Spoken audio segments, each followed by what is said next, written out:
You, John Fitzgerald Kennedy, do solemnly swear. I, John Fitzgerald Kennedy, do solemnly swear.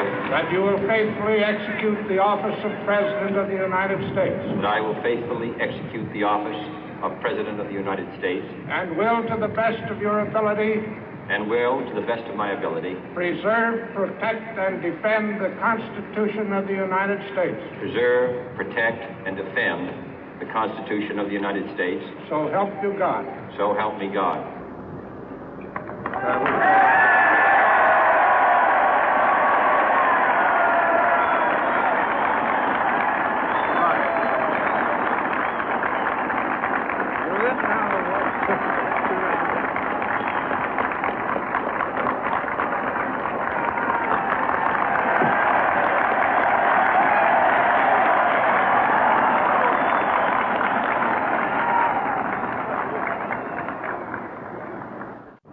Vice President Johnson, Mr. Speaker, Mr. Chief Justice, President Eisenhower, Vice President Nixon, President Truman, Reverend clergy, fellow citizens.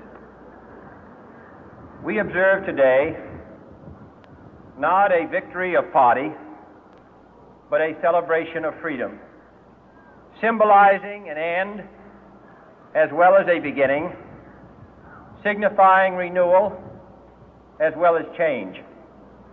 For I have sworn before you and Almighty God the same solemn oath our forebears prescribed nearly a century and 3/4 ago.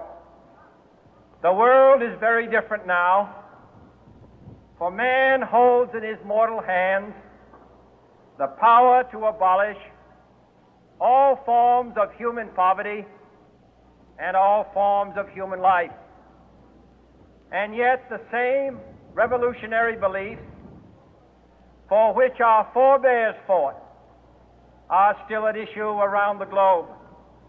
The belief that the rights of man come not from the generosity of the state, but from the hand of God. We dare not forget today that we are the heirs of that first revolution. Let the word go forth from this time and place to friend and foe alike that the torch has been passed to a new generation of Americans born in this century, tempered by war, disciplined by a hard and bitter peace, proud of our ancient heritage, and unwilling to witness or permit the slow undoing of those human rights to which this nation has always been committed and to which we are committed today at home and around the world.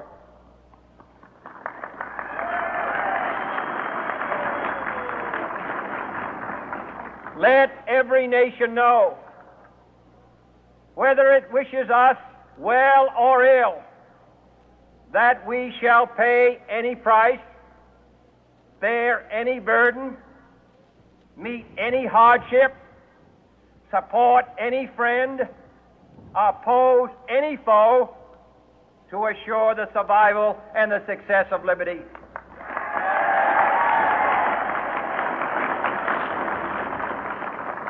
This much we pledge and more. To those old allies whose cultural and spiritual origins we share, we pledge the loyalty of faithful friends. United, there is little we cannot do in a host of cooperative ventures. Divided, there is little we can do, for we dare not meet a powerful challenge at odds and split asunder. To those new states whom we welcome to the ranks of the free, we pledge our word that one form of colonial control shall not have passed away merely to be replaced by a far more iron tyranny.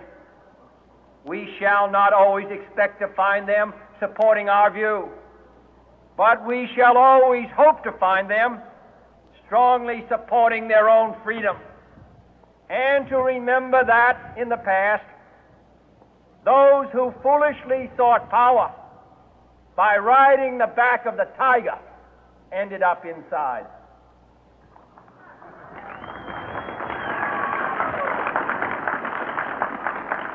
To those people in the huts and villages of half the globe struggling to break the bonds of mass misery, we pledge our best efforts to help them help themselves for whatever period is required, not because the communists may be doing it, not because we seek their votes, but because it is right.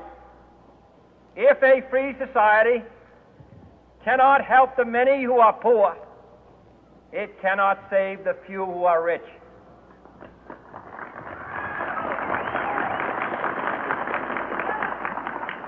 To our sister republics south of our border, we offer a special pledge to convert our good words into good deeds, in a new alliance for progress, to assist free men and free governments in casting off the chains of poverty.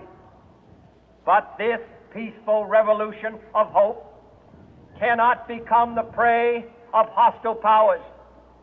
Let all our neighbors know that we shall join with them to oppose aggression or subversion anywhere in the Americas.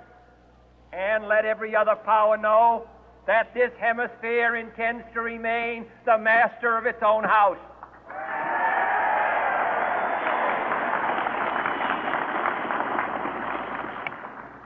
To that World Assembly of Sovereign States, the United Nations, our last best hope, in an age where the instruments of war have far outpaced the instruments of peace, we renew our pledge of support to prevent it from becoming merely a forum for invective, to strengthen its shield of the new and the weak, and to enlarge the area in which its writ may run.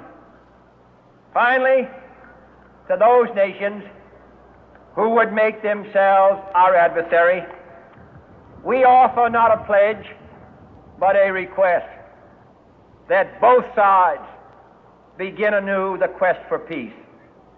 Before the dark powers of destruction, unleashed by science, engulf all humanity in planned or accidental self-destruction, we dare not tempt them with weakness, for only when our arms are sufficient beyond doubt can we be certain beyond doubt that they will never be employed.